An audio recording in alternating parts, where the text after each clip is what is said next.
All right, so here we are inside of the IDE. We're going to go ahead and build two different kind of controls today. The first kind of control is going to be an aggregate control. Okay, this is just a composite control that's made up of other controls. Just like we were able to do in VB6. You got it. So I'm going to click on my Windows control library as our project type. And we get a design surface here. I'm going to go ahead and stretch that out a little bit. Let's bring out our toolbox. And let's drag a couple of text boxes over here. This particular composite control that we're creating is going to be for storing contact information. So let me go ahead and bring up our properties window here. We want to input first and last name information. First. And now let's drag out that other label. Let's call it last. You got it. This guy's good. He's good. Call that last. Let's go ahead and blank out the information on these. Okay, make this look nice and pretty. Oops, didn't mean to do that. Let's go ahead and change the text there. All right, now, when we enter the first and last name of someone, we want to provide different ways for them to be able to store that information. So I'm going to drag a combo box out here, and that combo box is going to contain the first and last name, but it's going to contain it in different ways, so we can file this information in different ways.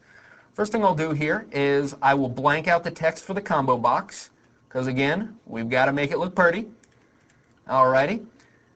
Drop the properties window back to where it belongs. Now I'm going to drop into the code that executes anytime we change the value of this text box.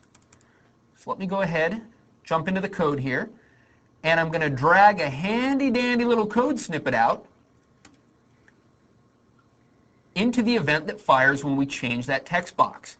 And essentially all we're doing here is we're setting the text of the combo box equal to a combination or a concatenation of the first name and the last name. From there, we're going to populate the combo box with various combinations of that first name, last name combo. So we'll have first name, last name, just as we would expect. We'll have last name, comma, first name, and we'll also have a first name option. Now let's do something similar with that text box too. I'll double click on that. What do you know? Another nice little code snippet. I'm going to drag and drop out here. And this does essentially the same thing. This is great. Does VB come with all these code snippets? Unfortunately, VB does not come with all these code snippets. However, the beauty is that all these demos that we're doing here on VBTV are available on got.net.com. Excellent. All right. So we've created a user control here. Now what I want to do is go ahead and build that solution. And we're good to go. But how do we test this? Well, I'm going to go ahead and create a new Windows Forms project to hold that control. So in VB6 right now, we'd be building an ActiveX control, but this is what we're building right here right now is not an ActiveX control. This is a .NET control. This is a Windows Forms control, although it does implement the interfaces of ActiveX controls. And as we saw earlier, those ActiveX controls can be hosted on Windows Forms, which gives us a very, very nice interoperability story. Now, we've got our form here, and what's nice is that when I create a control in VisualBasic.net, if I scroll down to the bottom of my control list, you can see it automatically puts it in that toolbox for me.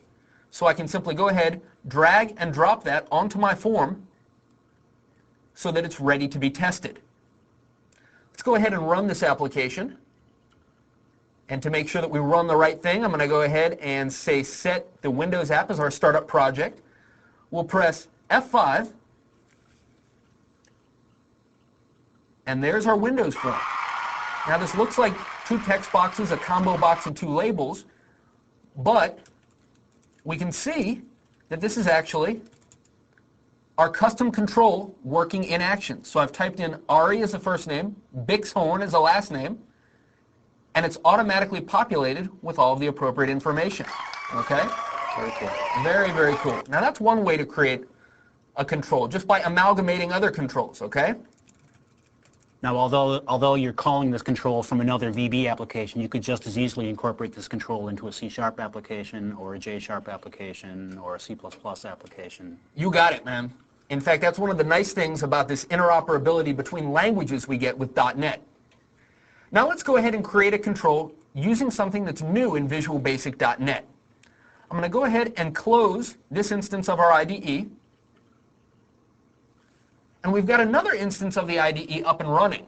And if you've ever been working with some of the controls that ship with Visual Basic, things like the text box, the combo box, the button, right? A lot of times these controls will solve maybe 80% of the tasks that we need them to. But there's that other 20% that we'd like to be able to tweak those controls, change their functionality just a little bit.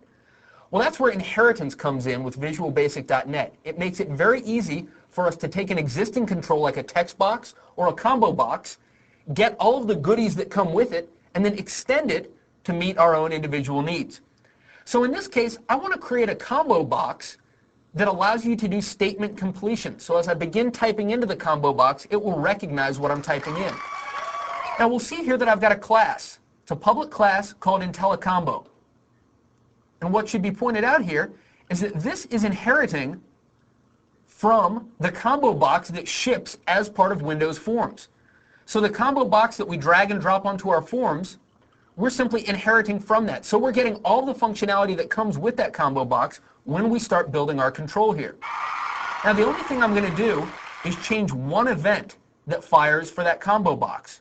So for our IntelliCombo class here, I'm going to add some code to the key up event. So every time I'm typing inside that combo box, when I lift my key up, this code will fire. And what we're going to do here, if we scroll down, there are a number of keys that are just utility keys, up, down, page up, page down. We don't want to do anything with those. Let's skip down a little bit further. What we're going to do is we're going to scroll down through the list of items in that combo box. We're going to find an item that matches the text that we've started typing into that combo box. And then once we've found that text, we're going to go ahead and set that to the selected index of the combo box. You follow so far? So far, so good. Do you really, though? Well, you lost me at the very top line there. That's okay. That's all right. Let's keep rolling. So essentially, this is going to give us the capability to have Intellisense statement completion within our combo box. All right? So everything else about that combo box remains unchanged, all of the existing behavior. The only thing we've changed here is the key up behavior? Yep. So by inheriting from that control, we've gotten all of the goodies, the look, the feel of the combo box control. Now we can extend it to meet our own needs. Now, just as I did before, I created another Windows application. This is a container for that IntelliCombo. I'm going to click on the form, and we can see that I've got my IntelliCombo control. Let me go ahead and just bring up our properties. We're going to blank out the text of that. And to test out this control, I'm going to double click on the form, and we can see that when the form loads, it's going to add a few items to that IntelliCombo. All right? Let's go ahead and run this application. I'll press F5. Bring up our control, or bring up our form that's hosting the control, and you'll notice that when I click on the combo box, this is the combo box that we know and love.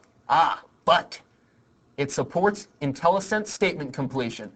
As soon as I start typing, you can see that it's already scrolled down through that text or through the items in our combo box and found the one that makes sense. So if I type in a V, I can type in an I, and so on. So very easily, we've gone ahead and extended a control that ships in Windows Forms. This is the power of OOP, object-oriented programming, okay? It sounds like something that's a little intimidating, but we can see here how easy it is to use inheritance to extend a control that ships with Windows Forms. Pretty cool stuff, eh, boss? Very cool stuff. All right. And this demo is also going to be posted to got.net? All of these will be posted to got.net.com. Sweet.